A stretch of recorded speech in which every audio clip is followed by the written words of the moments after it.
বাদশাহ হারুন আর রশিদের দরবারে এক পাগলা সর্বাবস্থায় আসা যাওয়া করে, নাম হলো বাহলুল পাগলা।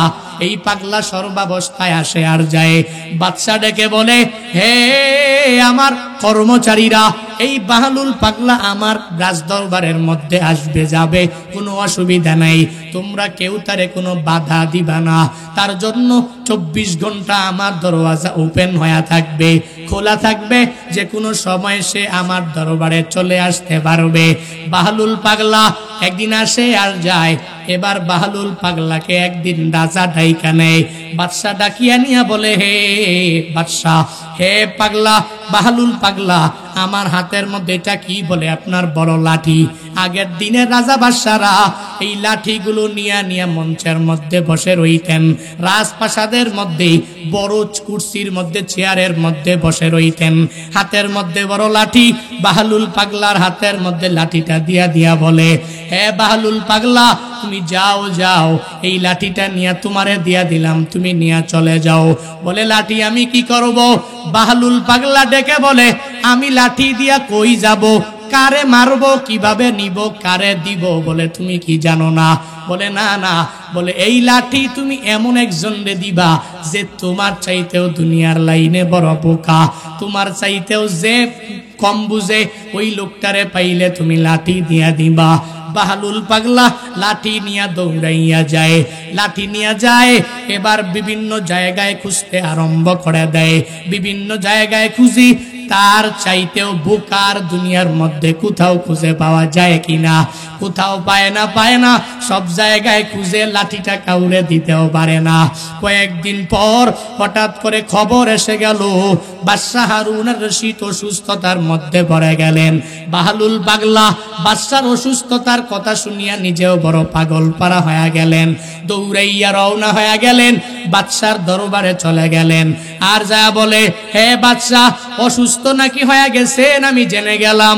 বলে, কেমনে হয়ে গেলেন? বলে, তোমাকে আমি কেমনে বলবো, মানুষ অসুস্থ হওয়াটা স্বাভাবিক, বলার দরকার নাই। বলে, অসুস্থ হয়ে গেলেন, যাবেন কই? বলে, আমার বড় একটা সফর, ওই সফরে যাওয়ার জন্য আমার মনে হয় রওনা করা লাগবে, আমি বিশাল সফরে যাব। বলে, সফরে যে যাবেন তাহলে একটু শোনেন, আপনাকে আমি বলি। ওই সফরে যাওয়ার আগে সেনাবাহিনী সফরের ওই জায়গার মধ্যে পাঠাইছেন কিনা, যেই জায়গায় গন্তব্যস্থান আপনার গার্ডার গুলো আপনি পাঠাইছেন কিনা, আপনার আশেপাশে দুনিয়াতে তো গার্ডারের কোনো অভাব নাই, আপনার বডিগার্ডের অভাব নাই, এই বডিগার্ড গুলো ওই সফরের মধ্যে পাঠাইছেন কিনা? বলে, না না। এ বাহলুল পাগলা, তুমি জানো না, এটা তো দুনিয়ার লাইনের বড় বড় কোনো সফর না, এই সফর হলো আখিরাতের লাইনের বড় সফর। ওই আখিরাতের প্রথম মঞ্জিল কবর, আমার কবরের মধ্যে চলে যাওয়া লাগবে। মনে হয় বেশি দিন দুনিয়ার মধ্যে আমি থাকতে পারবো না। এবার আবার জানায়া দেয়, হে বাদশাহ শুনেন, ওই কবরের মধ্যে সফরের মধ্যে যাওয়ার আগে ওখানে খাবার দাবার আপনি পাঠাইছেন কিনা? বলে, হে বাহলুল পাগলা, আগের মতো পাগলামি তুমি আমার সাথে আরম্ভ করে দিলা। ওই কবরের মধ্যে তো কোনো খাওয়া দাওয়া কোনো কিছুই নেওয়া যায় না, ওই কবরের মধ্যে কিছুই নেওয়া যায় না, ওই কবরের মধ্যে শুধু আমল নিয়ে যাওয়া যায়। বাহলুল পাগলা বলে, এ আমার বাদশাহ, ওই যে কয়েকদিন আগে বড় লাঠি আমার হাতের মধ্যে আপনি দিয়ে দিলেন, আর বললেন যাও যাও, তোমার চেয়ে বোকা যদি তুমি দুনিয়ার মধ্যে কোথাও খুঁজে পাও, এর কাছে যাইয়া তুমি এই লাঠিটা তার হাতের মধ্যে পৌঁছায়া দিবা। আমি সব জায়গায় ঘুরলাম, কিন্তু এই লাঠির যোগ্য কোনো ব্যক্তিরে আমি পাই নাই, কিন্তু আপনাকে আমি পেয়ে গেলাম। আমার মনে হয় লাঠি পাওয়ার আপনি নিজেই যোগ্য, কারণ দুনিয়াতে আমার চাইতেও অনেক বড় বড় বোকা আপনি হয়ে গেলেন। কারণ আমি বাহলুল পাগলা দুনিয়ার জন্য পাগল না, আমি বাহলুল পাগলা আখিরাতের জন্য, জান্নাত পাওয়ার জন্য পাগল। আমি বাহলুল পাগলা জাহান্নাম থেকে বাঁচার জন্য কি পরিমাণ পাগল পারা। ও বাদশা, আপনি এই পরিমাণ পাগল পারা হতে পারেন নাই। আমি তো দুনিয়ার লাইনে বোকা, আখিরাতের লাইনে বড় চালাক। হে বাদশাহ, আপনি দুনিয়ার লাইনে চালাক হতে পারলেন, আখিরাতের লাইনে চালাক হতে পারেন নাই, তাহলে এই লাঠি আমার হাতে থাকবে না, নেন নেন এই লাঠি আমি আপনার হাতে দিয়া দিলাম। কি বুঝাইতে চাইলাম? দুনিয়ার লাইনে কত বড় বড় চালাক আমি নিজেও হয়ে গেলাম, আপনিও হয়ে গেলেন, কিন্তু দ্বীনি লাইনে চালাক হতে আমিও পারি নাই। দ্বীনি লাইনে চালাক আপনিও তো দুনিয়াতে হতে পারেন নাই। দ্বীনি লাইনে কি পরিমাণ প্রতিযোগিতা করলেন সাহাবায়ে কেরামরা। তাবুকের যুদ্ধ সংগঠিত যখন হয়ে যাবে, রহমাতুল্লিল আলামিন সাহাবায়ে কেরামদেরকে ডেকে ডেকে বললেন, হে সাহাবায়ে কেরাম, মদিনা থেকে রওনা হইয়া তাবুক প্রান্তরে তোমরা সবাই চলে যাওয়া লাগবে, রওনা হয়ে যাও। তবে রওনা হওয়ার আগে অর্থনৈতিক অবস্থা বড় দুর্বল, ওই তাবুক যুদ্ধের মধ্যে সবার এবিলিটি অনুযায়ী দান করা লাগবে। যখন সবাইকে বলতে লাগলো, রহমাতুল্লিল আলামিন বলে, সাহাবায়ে কেরাম শুনে নাও, ওই তাবুকের যুদ্ধে যে যে তোমরা তোমাদের এবিলিটি অনুসারে ওই যুদ্ধের মধ্যে দান করবা, আমি নবী ঘোষণা দিয়া দিলাম, ওই তাবুকের যুদ্ধে একটা টাকা আদনা থেকে আদনা, ছোট থেকে ছোট দান যে করতে পারবা, এই দানের বদৌলতে আল্লাহ তোমাদেরকে মায়া করে জান্নাত দিয়া দিবে। দুনিয়াতে তো 60 বছর, 65 বছর, 70 বছরের জিন্দেগি আমরা পায়া গেলাম, এরপরেও কি পরিমাণ পাগল পারা, এরপরেও আমি এই চিন্তাটা নিজের মধ্যে ঢুকাইতে পারি নাই। ঈমান আল্লাহ আখিরাতের প্রতি, কিন্তু আখিরাতের লাইনের সম্বল কিছু আমার লাগবে, ওই চিন্তা অন্তরের মধ্যে নাই। আমি ঈমান আনলাম যে দুনিয়ার পরে একটা আখিরাতে আছে, যেই আখিরাত বাকি থাকবে, ধ্বংস হবে না। আদ-দুনিয়া ফানিয়াতুন ওয়াল আখিরাতু বাকিয়া। দুনিয়া ধ্বংস হয়ে যাবে, আল্লাহ শুধু বাকি থাকবে, সব মানুষগুলো কবরস্থ হয়ে যাবে, মৃত্যুবরণ করবে, মৃত্যুর স্বাদ সবাই গ্রহণ করবে। এই বান্দাগুলোকে আবার আল্লাহ মায়া করে, মিনহা খলাকনাকুম ওয়া ফিহা নুঈদুকুম ওয়া মিনহা নুখরিজুকুম তারাতান উখরা। মাটি থেকে বানাইয়া আবার মাটির মধ্যে বান্দাটা যখন চলে যাবে, ওই কবর থেকে এই বান্দাকে আবার উঠাইয়া আবার আল্লাহ তারাতান উখরা আল্লাহর সামনে দাঁড় করাবে। কিন্তু এরপরেও তো এই বান্দা আখিরাতের লাইনে আগাইয়া যেতে পারে না, এরপরেও তো এই বান্দা নামাজের লাইনে অগ্রগামী হয়ে যেতে পারে না, এরপরেও তো বান্দা দুনিয়া বিলাইনের প্রতিযোগিতা বান্দা বাদ দিতে পারে না, এরপরেও তো এই বান্দা দুনিয়ার লাইনে হতাশার মধ্যে পড়ে পড়ে রবকে ভুলিয়া যায়, এরপরেও তো এই বান্দা দুনিয়ার লাইনে কি পরিমাণ পাগল পাড়া হয়ে যায়। হে আল্লাহর বান্দারা, হে ঈমানওয়ালারা, জন্য তোমাদেরকে বলি, আল্লাহর প্রতি ঈমান যে আনলাম, নবীদের প্রতিও পূর্ণাঙ্গ ঈমান এনে নিলাম, আসমানি সব কিতাবের প্রতিও আমি ঈমান আনলাম। আল্লাহকে যেহেতু দেখি নাই, না দেখিয়া ওই রবের প্রতি ঈমান আনার পরে আমার কাজটা কি হবে জানুনি? বলে ঈমানটাকে মজবুত করে নাও, আর নেক আমলের লাইনে তুমি বান্দা আগাইয়া যাও। তকদিরের ভালো মন্দের প্রতি বিশ্বাস স্থাপন করে করে বান্দা তুমি আগাইয়া যাও। আর একটা চিন্তা নিজের অন্তরের মধ্যে বান্দা পূর্ণাঙ্গ ঢুকাও। আল্লাহ নবীকে যে বললেন, ইন্নাকা মাইয়িতু ওয়া ইন্নাহুম মাইয়িতুন, হে নবী আপনি মৃত্যুবরণ করবেন, তারাও মৃত্যুবরণ করবে। এই চিন্তা অন্তরে নিয়ে ঘুরবেন। দুনিয়ার লাইনে যতই আমি দুনিয়াবী প্রতিযোগিতার মধ্যে লিপ্ত হয়ে গেলাম, আমার অমুক ভাই অনেক বড় টাকাওয়ালা হয়ে গেল, আমি কেন টাকাওয়ালা হতে পারলাম না? আমার অমুক ভাই সেলিব্রিটি হয়ে গেল, আমি কেন বড় সেলিব্রিটি হয়ে যেতে পারলাম না? আমার অমুক ভাইটা সে দুনিয়াবী লাইনে অনেক বড় ধনী হয়ে গেল, আমি কেন ধনী হয়ে যেতে পারলাম না? এই চিন্তা নাও, একটা চিন্তা অন্তরে ঢুকাও, মালাকুল মউত একদিন দুয়ারের সামনে হাজির হয়ে যাবে। তবে কোন সময় আসবে, কোন অবস্থায় আসবে, কিভাবে আসবে বান্দা আমিও জানি না, তুমিও জানো না। কারো কাছ থেকে অনুমতিও আজরাইল আইসা বান্দা নিবে না। ওই মদিনাওয়ালা নবীকে আল্লাহ কি পরিমাণ মায়া করে করে করে করে দুনিয়াতে প্রেরণ করলেন। আল্লাহ নবীর ব্যাপারেও সুন্দরভাবে জানাইয়া দিলেন, হে নবী, আমি আপনাকে না বানাইলে কিছুই বানাইতাম না। হে নবী, আপনি আলামিনের জন্য বড় রহমত। হে নবী, আলামিনের জন্য আপনি হলেন অনেক বড় দয়া। হে নবী, আলামিনের জন্য আপনি অনেক বড় করুণা। আল্লাহ নবীর ব্যাপারে কালামুল্লাহ শরীফে কি সুন্দর বয়ান কইরা জানাইয়া দেয়। সূরাতু কাউসার পরে দেখ, কাউসারের মধ্যে আল্লাহ নবীকে কি পরিমাণ মর্যাদার আসনে আসীন করে দিলেন।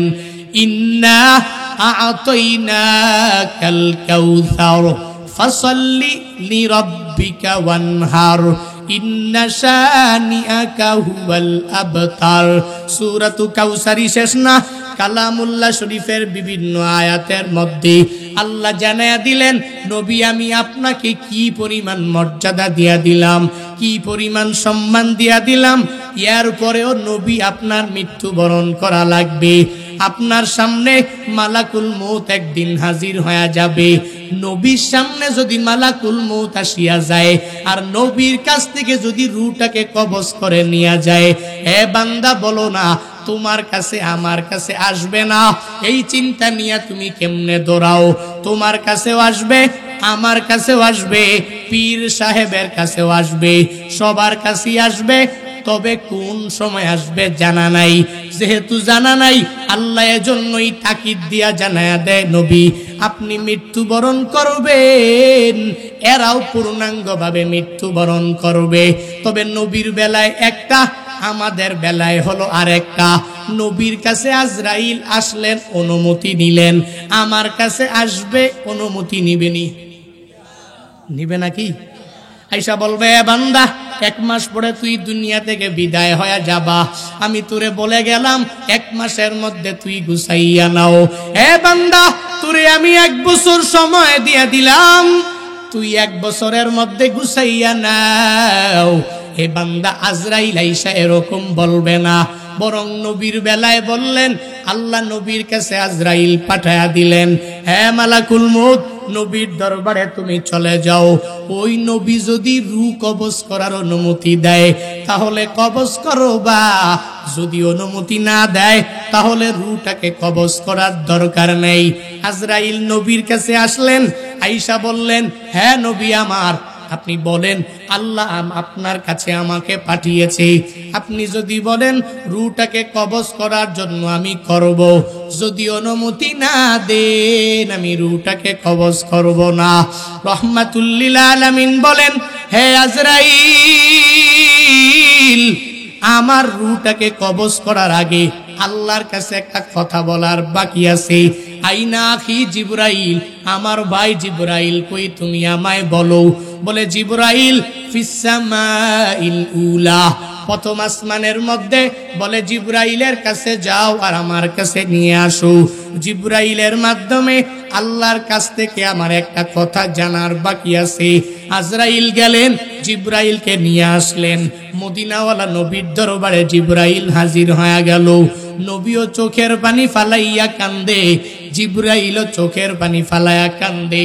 নবী আমার বলে, হ্যাঁ জিবরাইল, তুমি কেন কান্না করো বুঝলাম না।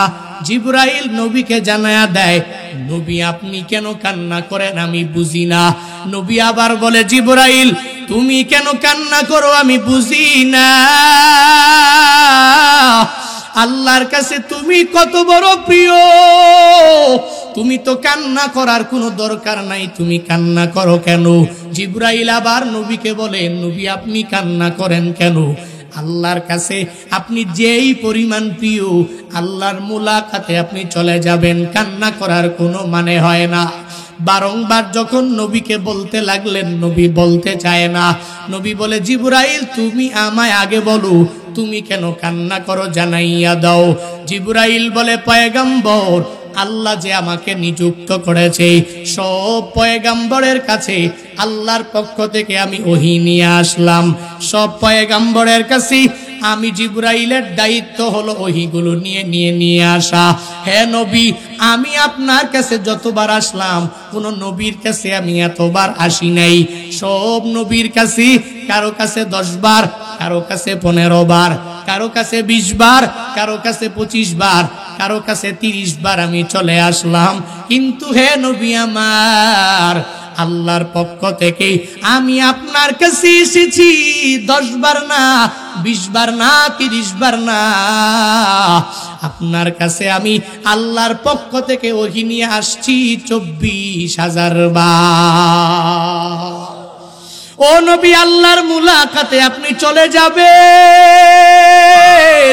এজন্য আমি এই চিন্তা ভাবনার মধ্যে পড়ে গেলাম, আর আমি জীবনে আপনার চেহারা মুবারক দেখতে পারবো না।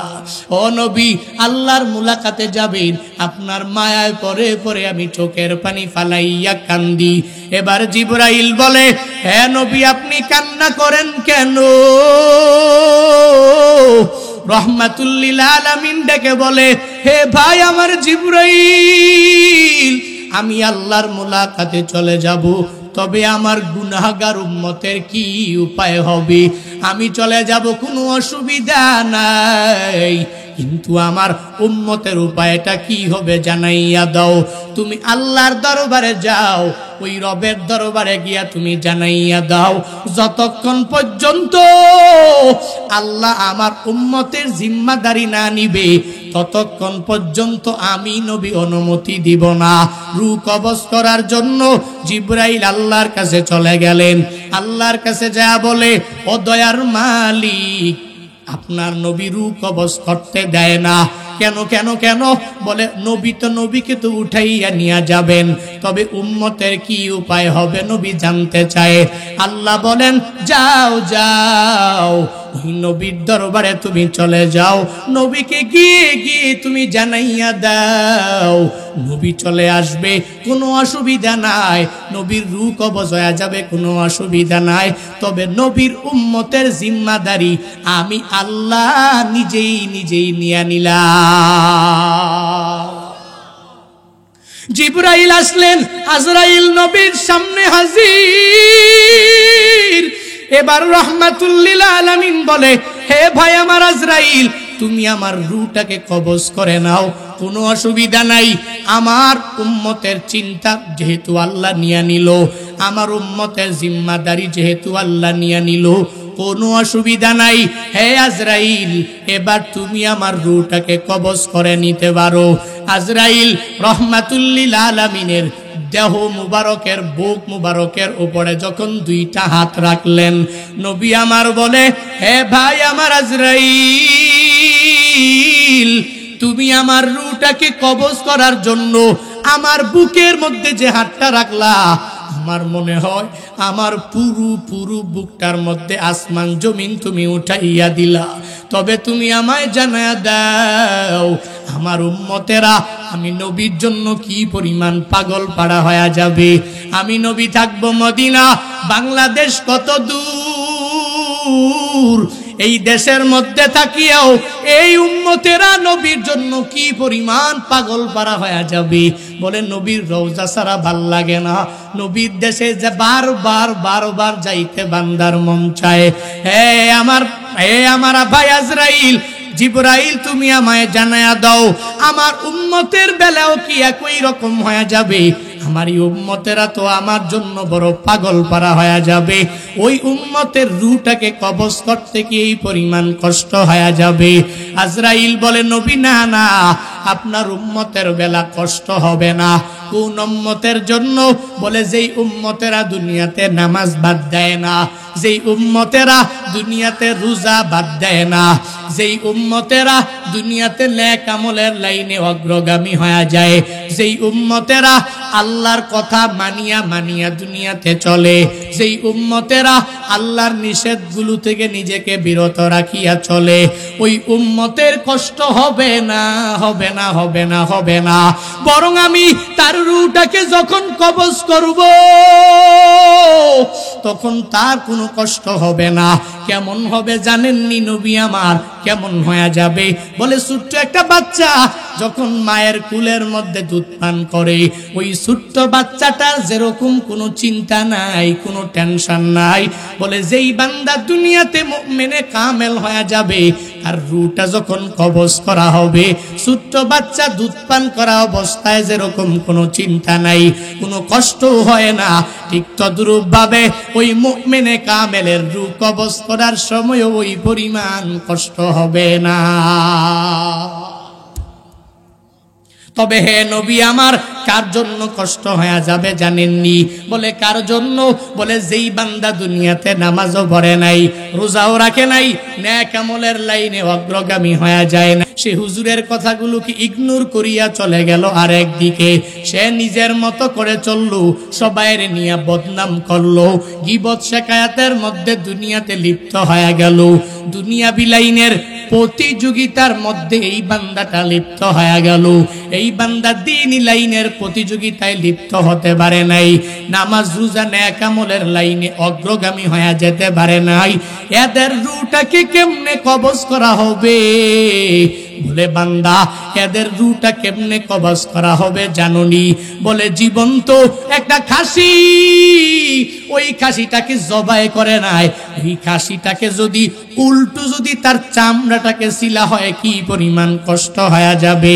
দুনিয়াতে যেই বান্দা বেনামাজি, দুনিয়াতে যেই বান্দা রোজা রাখে নাই, যেই বান্দা আল্লাহর আদেশ কোরআন গাইডলাইন মানিয়া মানিয়া চলতে পারে নাই, আল্লাহ তাআলার নিষেধ থেকে নিজেকে বিরত রেখে রেখে চলতে পারে নাই, বলে ওই বান্দার রূহটাকে কবজ করার সময়ে এর চাইতেও বেশি কষ্ট হয়ে যাবে।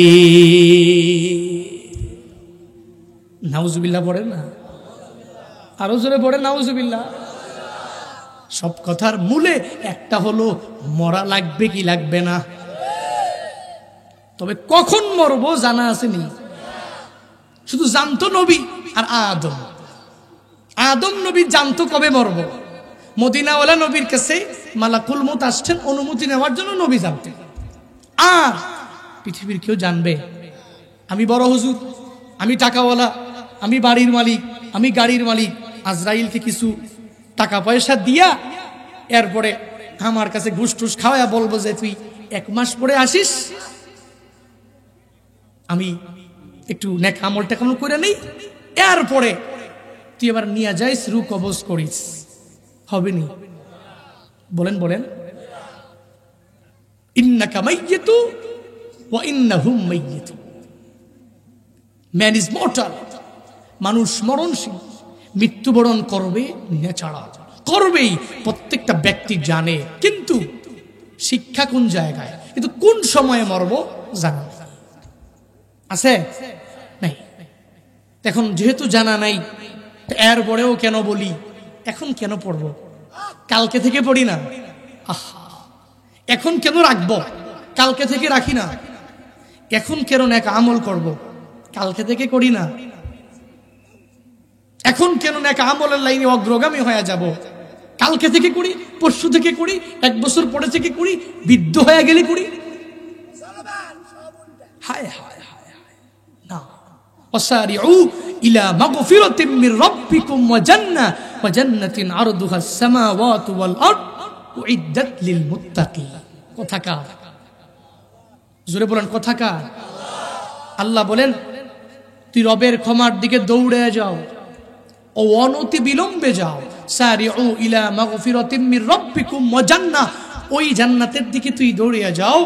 বলে যেই জান্নাতের আরদুহাস সামাওয়াতু ওয়াল আরদ, যেই জান্নাতের আয়তন হলো আসমান আর জমিন ব্যাপী, শুধু নয় আসমান আর জমিনের চাইতেও বেশি। ওই জান্নাত পাওয়ার জন্য তুই দ্রুত গতিতে অগ্রসর হয়ে যাও। ওই জান্নাত পাওয়ার জন্য তুই মৃত্যুবরণ করবি, এই চিন্তা নিয়ে দ্রুত গতিতে আগায় যাও। মদিনার নবী এজন্যই তো বলেন, আল কাইয়িসু মান দানা নাফসাহু ওয়া আমিলা লিমা বাদাল মাউত। দুনিয়াতে ওই ব্যক্তি বড় চালাক। কোন ব্যক্তি? আমরা তারা চালাক মনে করি কাকে? যে একটু ধনী হইতে পারছে খুব দ্রুত সময়ে, যে একটু দ্রুত সময়ে সেলিব্রিটি হইতে পেরেছে, আমরা ওনাদেরকে অনেক বড় ক্লেভার মনে করি, অনেক বড় চালাক মনে করি।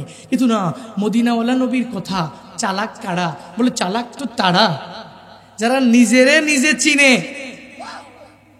নিজেরে নিজে চিনে। আমি কি আমি কোন দিকে দৌড়ে, আমি কোথায় যাচ্ছি আমি। হ্যাঁ, দুনিয়াতে বড় চালাক সে কবরের জন্য সামান তৈরি করে দুনিয়াতে যে ওই সে ব্যক্তি বড় চালাক, বড় চালাক। কিন্তু আমরা চালাক মনে করি কাকে? চালাক কে? এই জন্য নেক আমলের লাইনে প্রতিযোগিতা করে, দ্বীনি লাইনে প্রতিযোগিতা করে, দুনিয়াবি লাইনে নয়। আমার আরেক ভাই ফজর পড়তে পারলে আমি কেন পারবো না, এই চিন্তা ঢুকান। আরেক ভাই জোহর পড়তে পারলে আমি কেন পারবো না? সে দাড়ি রেখে সম্মান পাইলে আমি কেন পাবো না? সে টুপি পরে মজা পাইলে আমি কেন পড়বো না? সে জুব্বা পরে চলাফেরা করে মজা পাইলে আমি কেন পারবো না? এই চিন্তা ঢুকাতে হবে না? এই চিন্তা ঢুকাতে, ওই চিন্তা না। সে দামি টাকাওয়ালা বাড়ি করতে পারলে আমি কেন পারবো না? আমগো চিন্তা এটা। সে গাড়ি কিনতে পারলে আমি কেন পারবো না? সে এত জমি জামা ক্রয় করতে পারলে আমি কেন পারবো না? এই চিন্তা নিয়ে তোমরা ঘুরি। আহা, আল কাইয়িসু মান দানা নাফসাহু ওয়া আমিলা লিমা বাদাল মাউত। রাহমাতুল লিল আলামিন বলেন, দুনিয়াতে ওই আমার উম্মতেরা বড় চালাক যে দুনিয়াবি লাইনে প্রতিযোগিতা না করে দ্বীনি লাইনে প্রতিযোগিতা করে, নিজেকে নিজে চিনে যায়। অন্যের দোষ নিয়ে দুনিয়াতে যেই বান্দা ঘুরে না, নিজের দোষ নিয়ে ঘুরে। কয় বেলার নামাজ আমি পড়তে পারলাম, কয়টা রোজা আমি রাখতে পারলাম, কয়দিন তাহাজ্জুদের নামাজ আমি পড়তে পারলাম, কয়দিন ইশরাক আমি পড়তে পারলাম, কয়দিন আমি আওয়াবিন পড়তে পারলাম। এই চিন্তা নিয়ে যেই বান্দা আগাইয়া যায়, ওই বান্দাই দুনিয়াতে হলো বড় চালাক। আর ওই বান্দাই দুনিয়াতে বড় চালাক বলে কবরের জীবনের জন্য, বারজাখের জীবনের জন্য, দুনিয়ার বাইরে এই বান্দা যে মৃত্যুবরণ করে আখিরাতের লাইনে আল্লাহর বিচারের কাঠগড়ায় দাঁড়াবে, এই বান্দা আখিরাতের লাইনে জান্নাত পাওয়ার জন্য যেই বান্দাটা দুনিয়াতে আমল করে, ওই বান্দাই হলো দুনিয়ার মধ্যে বড় চালাক। হে বান্দা, বাদশাহ হারুন আর রশিদের দরবারে এক পাগলা সর্বাবস্থায় আসা যাওয়া করে, নাম হলো বাহলুল পাগলা। এই পাগলা সর্বাবস্থায় আসে আর যায়। বাদশা ডেকে বলে, হে আমার কর্মচারীরা, এই বাহলুল পাগলা আমার রাজদরবারের মধ্যে আসবে যাবে, কোনো অসুবিধা নাই, তোমরা কেউ তারে কোনো বাধা দিবা না। তার জন্য 24 ঘন্টা আমার দরওয়াজা ওপেন হয়ে থাকবে, খোলা থাকবে, যে কোনো সময় সে আমার দরবারে চলে আসতে পারবে। বাহলুল পাগলা একদিন আসে আর যায়। এবার বাহলুল পাগলাকে একদিন রাজা ডাইকা নেয়। বাদশাহ ডাকিয়া নিয়া বলে, হে বাদশাহ, হে পাগলা, বাহলুল পাগলা, আমার হাতের মধ্যে এটা কি? বলে আপনার বড় লাঠি। আগের দিনের রাজা বাদশারা এই লাঠিগুলো নিয়া মঞ্চের মধ্যে বসে রইতেন, রাজপ্রাসাদের মধ্যে বড় কুরসির মধ্যে চেয়ারের মধ্যে বসে রইতেন, হাতের মধ্যে বড় লাঠি। বাহলুল পাগলার হাতের মধ্যে লাঠিটা দিয়া বলে, হে বাহলুল পাগলা, তুমি যাও, এই লাঠিটা নিয়ে তোমারে দিয়া দিলাম, তুমি নিয়ে চলে যাও। বলে, লাঠি আমি কি করব? বাহলুল পাগলা ডেকে বলে, আমি লাঠি দিয়া কই যাব? কারে মারবো, কিভাবে নিব, কারে দিব? বলে, তুমি কি জানো না? বলে, না। বলে, এই লাঠি তুমি এমন একজন রে দিবা যে তোমার চাইতেও দুনিয়ার লাইনে বড় বোকা, তোমার চাইতেও যে কম বুঝে, ওই লোকটারে পাইলে তুমি লাঠি দিয়া দিবা। বাহলুল পাগলা লাঠি নিয়ে দৌড়াইয়া যায়, লাঠি নিয়ে যায়। এবার বিভিন্ন জায়গায় খুঁজতে আরম্ভ করে দেয়, বিভিন্ন জায়গায় খুঁজি। তার চাইতেও বোকার দুনিয়ার মধ্যে কোথাও খুঁজে পাওয়া যায় কিনা? কোথাও পায় না, সব জায়গায় খুঁজে লাঠিটা কাউরে দিতেও পারে না। কয়েকদিন পর হঠাৎ করে খবর এসে গেল বাদশাহ হারুন আর রশিদ অসুস্থতার মধ্যে পড়ে গেলেন। বাহলুল পাগলা বাদশার অসুস্থতার কথা শুনিয়া নিজেও বড় পাগল পারা হয়ে গেলেন। দৌড়াইয়া রওনা হয়ে গেলেন, বাদশার দরবারে চলে গেলেন। আর যা বলে, হে বাদশাহ, অসুস্থ নাকি হয়ে গেছেন? আমি জেনে গেলাম। বলে, কেমনে হয়ে গেলেন? বলে, তোমাকে আমি কেমনে বলবো? মানুষ অসুস্থ হওয়াটা স্বাভাবিক, বলার দরকার নাই। বলে, অসুস্থ হয়ে গেলেন, যাবেন কই? বলে, আমার বড় একটা সফর, ওই সফরে যাওয়ার জন্য আমার মনে হয় রওনা করা লাগবে। আমি বিশাল সফরে যাব। বলে, সফরে যে যাবেন তাহলে একটু শোনেন আপনাকে আমি বলি। ওই সফরে যাওয়ার আগে সেনাবাহিনী সফরের ওই জায়গার মধ্যে পাঠাইছেন কিনা, যেই জায়গায় গন্তব্যস্থান আপনার গার্ডার গুলো আপনি পাঠাইছেন কিনা?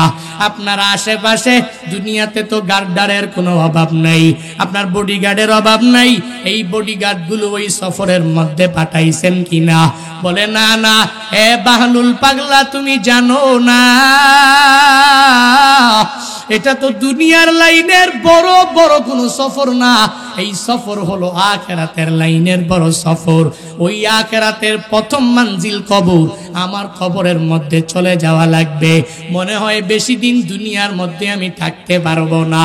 এবার আবার জানায়া দেয়, হে বাদশা শুনেন, ওই কবরের মধ্যে সফরের মধ্যে যাওয়ার আগে ওখানে খাবার দাবার আপনি পাঠাইছেন কিনা?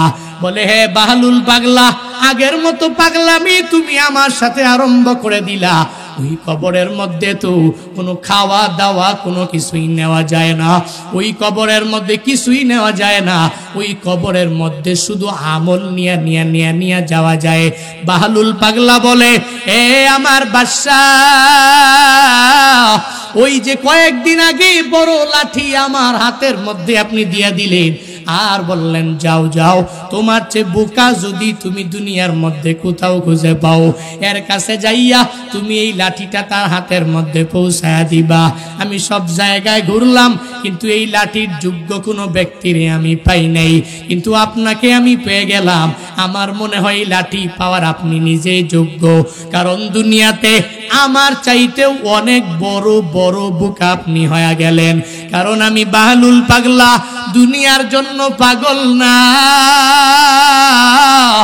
আমি বাহলুল পাগলা আখিরাতের জন্য, জান্নাত পাওয়ার জন্য পাগল। আমি বাহলুল পাগলা জাহান্নাম থেকে বাঁচার জন্য কি পরিমাণ পাগল পারা। ও বাদশা, আপনি এই পরিমাণ পাগল পারা হতে পারেন নাই।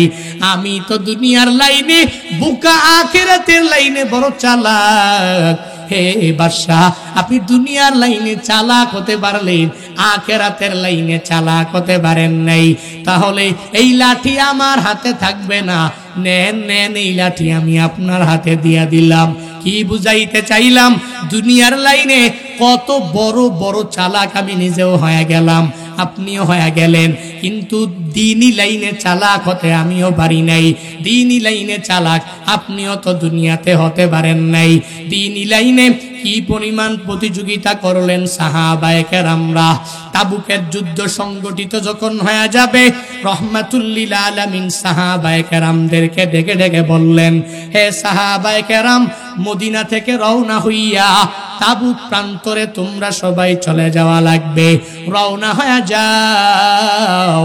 তবে রওনা হওয়ার আগে অর্থনৈতিক অবস্থা বড় দুর্বল, ওই তাবুক যুদ্ধের মধ্যে সবার এবিলিটি অনুযায়ী দান করা লাগবে।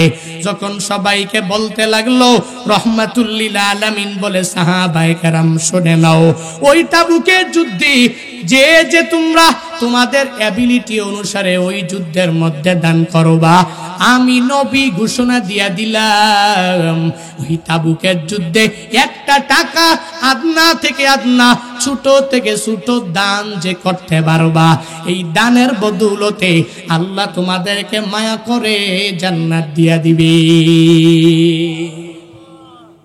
সাহাবায়ে কেরামের সামনে যখন এই কথা উপস্থাপন করে জানায়া দিলেন, এই কথা বলার পরেই সাহাবায়ে কেরামও অনেক বড় পাগল পারা হয়ে গেলেন। কারণ নবীর জবানের কথা বান্দা মিথ্যা হতে পারে না, বরং অনেক সত্য কথা। ওই নবীর কথা শুনে সাহাবায়ে কেরাম কি পরিমাণ পাগল পারা হয়ে গেলেন। সব সাহাবায়ে কেরাম দৌড়ায় যায়, ওমরও দৌড়ায় যায়, আবু বকর দান আনার জন্য দৌড়ায় যায়। ওমরে ফারুকে আজম নিজের বাড়ির মধ্যে যাইয়া, বাসস্থানে যাইয়া তার লাইফের জীবনের পুরো পরিবারের সব সম্পত্তিগুলো একসাথে জমা করলেন। জমা করে একটা ভাগ ঘরের মধ্যে রেখে দিলেন, আর একটা ভাগ নিয়ে নবীর দরবারে হাজির হয়ে গেলেন। তাবুকের যুদ্ধের মধ্যে দান করা লাগবে। যখন রওনা হয়ে যায়, প্রতিমধ্যে উমর যায় আর মনে মনে মনে মনে চিন্তা ভাবনা করে, আমার ভাই আবু বকরকে দানের লাইনে আমি পিছনে ফালাইতে পারি নাই, নেক আমলের লাইনে আবু বকরকে আমি পিছনে ফালাইতে পারি নাই।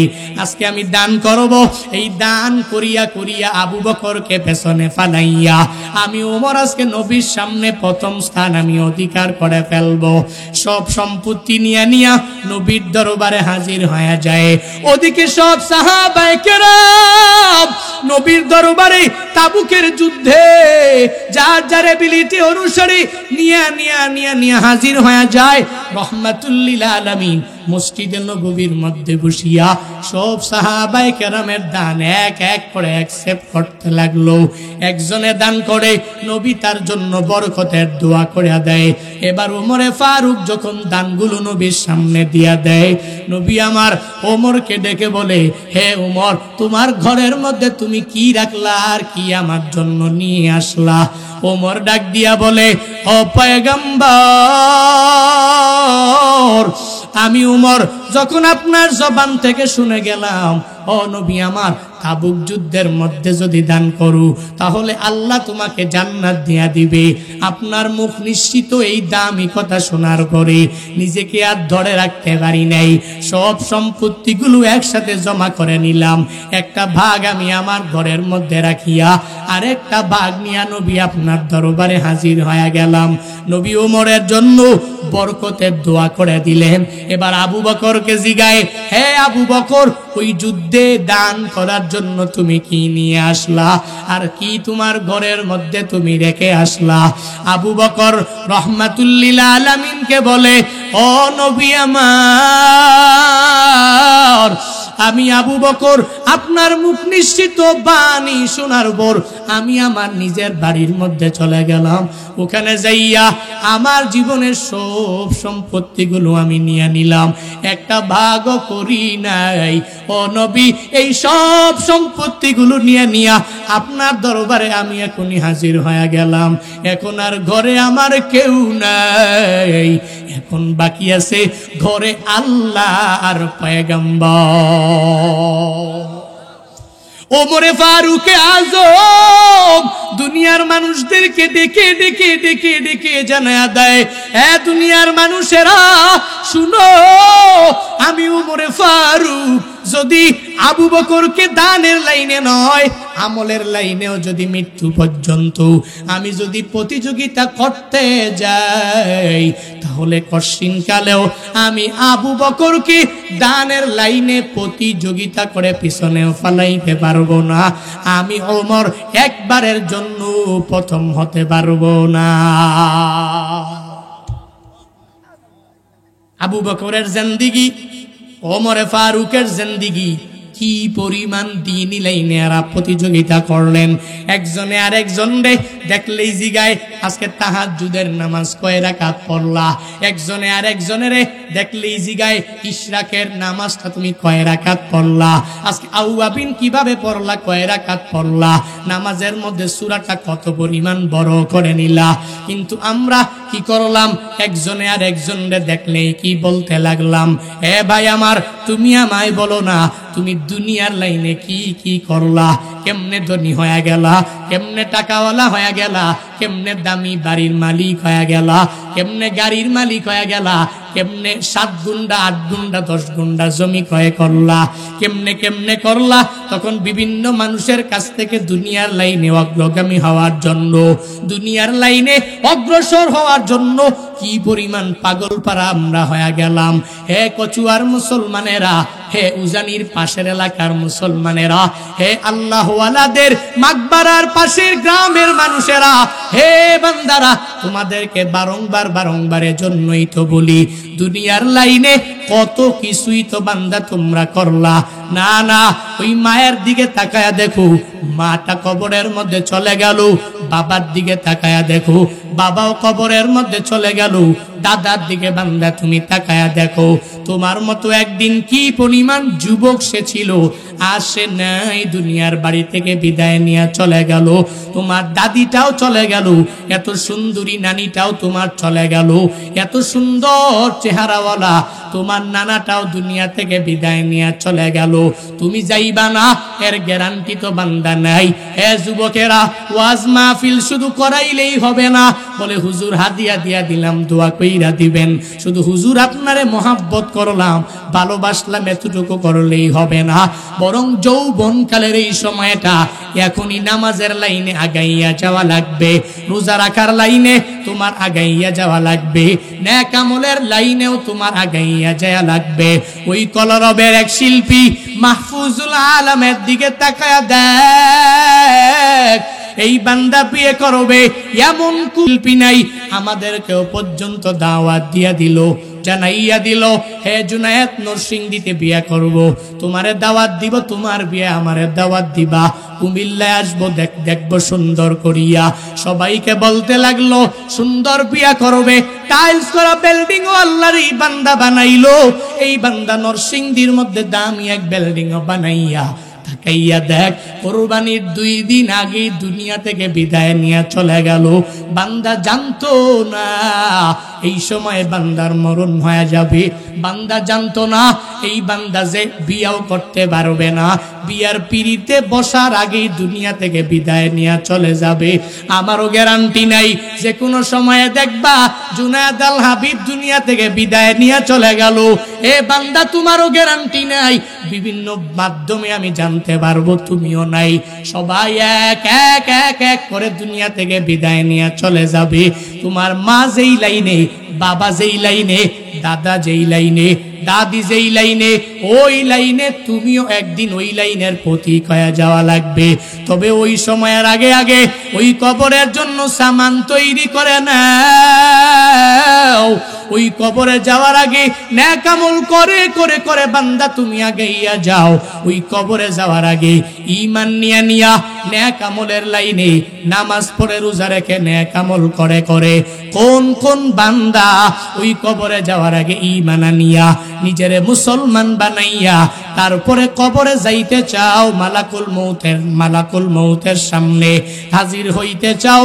কোন কোন বান্দা পারবা, নামাজ পড়বা, রোজা রাখবা, নেক আমলের লাইনে আগাইয়া যাবা, আর পুরো জিন্দেগিতে দুনিয়া বিলাইনের প্রতিযোগিতা বাদ দিয়া দ্বীনি লাইনে প্রতিযোগিতা করে করে চালাক হয়ে যাবা। কোন কোন বান্দা পারবেন? 2টা হাত তুইলা মালিকের দেখায়া দে। ও দয়ার মালিক, তাকায়া দেখেন উজানির পাশের এলাকার এই মানুষগুলো 2টা হাত উত্তোলন করে করে আপনার দরবারে কি যেন বলতে চায়। আয় আল্লাহ, প্রত্যেকের মনের আরজিগুলো আপনি কবুল করে নেন আল্লাহ। আয় আল্লাহ, প্রত্যেককে 5 বেলার নামাজি আপনি বানাইয়া দেন। আয় আল্লাহ, প্রত্যেককে আপনি রোজাদার বানাইয়া দেন। আয় আল্লাহ, নেক আমলের লাইনে অগ্রগামী বানাইয়া দেন। আয় আল্লাহ, দুনিয়া বিলাইনের প্রতিযোগিতা বাদ দিয়া দ্বীনি লাইনে প্রতিযোগিতা করার আরম্ভ করে দেন আল্লাহ। আয় আল্লাহ, দ্বীনি লাইনে বেশি বেশি প্রতিযোগিতা করার তৌফিক দান করেন। কবরে যাওয়ার আগে কবরের সামান নিয়া যাওয়ার তৌফিক দান করেন। আমিন।